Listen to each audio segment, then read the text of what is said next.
red alert here. I found this story hiding, very small little blurb amongst all the other bullshit happening in the last 12 hours. But this is the one that I think is the most frightening. I don't know. No. But this is the one that I think is the most important. And here you have it. Weapons dropped anywhere on Earth in an hour? Pentagon taps SpaceX. SpaceX is the rod of God. All right? This will be the fake meteor will be dropped by them. All right? You ever wondered? I mean, I told you this a long time ago. SpaceX is the government. All right? All these people, all these billionaires, they are the deep state. All right? They're not. So imagine a 2,000-pound tungsten rod dropped from 1,000 miles above the Earth. Unlike a bullet, it would actually gain speed as it dropped, eventually hitting its target with power equivalent to an intercontinental ballistic missile, but without the mess of a nuclear weapon. The US actually used a variation of this tactic in Vietnam. These lazy dog bombs were small pieces of non-explosive steel fitted with fins. They were dropped by the hundreds and reached speeds of up to 500 miles per hour and penetrating up to 9 inches of concrete. This led to the development of Project Thor, which called for a bundle of 20-foot long, 1-foot thick rods dropped from high enough that they could reach sound barrier breaking speeds, and again, avoid the fallout associated with nuclear weapons, which were the only thing capable of delivering equivalent damage. So haven't these rods from God been released? Two main reasons. First, the actual weight of the projectile by the time it hits the target is still being debated. Just as large pieces of space junk break up and burn as they fall, the same could happen to these metal projectiles. The other reason? Cost. Dropping these hammers from the skies could be up to 10 times more expensive than equivalent weapons in the arsenal. However, with the commercialization of space taking new steps forward via SpaceX and others, that may not be an issue for long. I'm Jeff Franke, and this is IEN Now. Jerry Pournelle is most famous for writing amazing science fiction, but he has an interesting past. Before Jerry Pournelle became a famous sci-fi writer, he was working at Boeing in the 50s, and this notion of Project Thor was one of his ideas. Project Thor.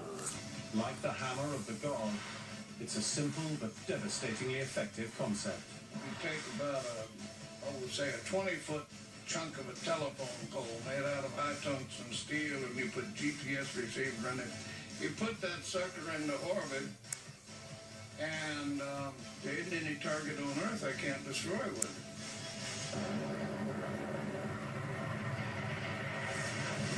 It's pretty simple. If you have something big in space and you drop it down to Earth, it's going to have a huge amount of kinetic energy when it arrives. There isn't much defense. In fact, there is no defense. You're Saddam Hussein and you build yourself a bunker 30 feet underground, right? Pretty hard to get you out of there. Not with Thor, it isn't. Basically, if I can see it, I can kill it within half an hour. Taking out a hard target like an underground bunker would usually require the messy destructive power of a nuclear missile.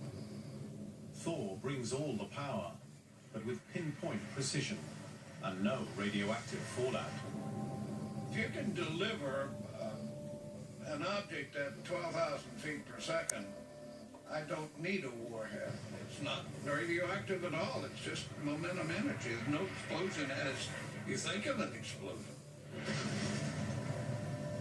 It isn't mass that makes a big hole in the ground. It's how fast it's moving.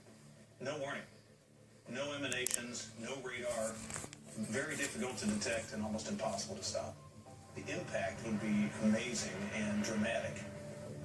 With just a few of these Project Thor platforms in space, you could deliver material on target almost anywhere in the world within a few minutes. You could probably level half a city block with a single impact.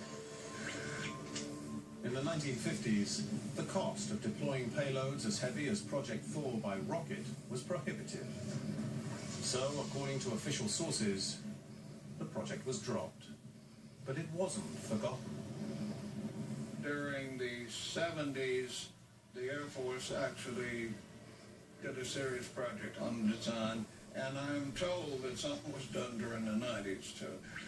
The desire to have a weapon system like Thor operational drove the development of experimental spacecraft capable of flying into orbit and returning to Earth. That's why we tried to develop reusable spaceship. Then something like Thor became much cheaper, much more practical. This 1993 footage is from... Imagine a drone is the kindergarten in this field. This is the graduate school. It costs too much to put them up there. But boy, once they're there, it's very easy to activate them, and they're really pretty doggone accurate. Officially, the USA has no Thor platforms in space. We have no way of knowing if there's a Project Thor platform in space right now, but if there is, I sure hope it's got a US flag on it.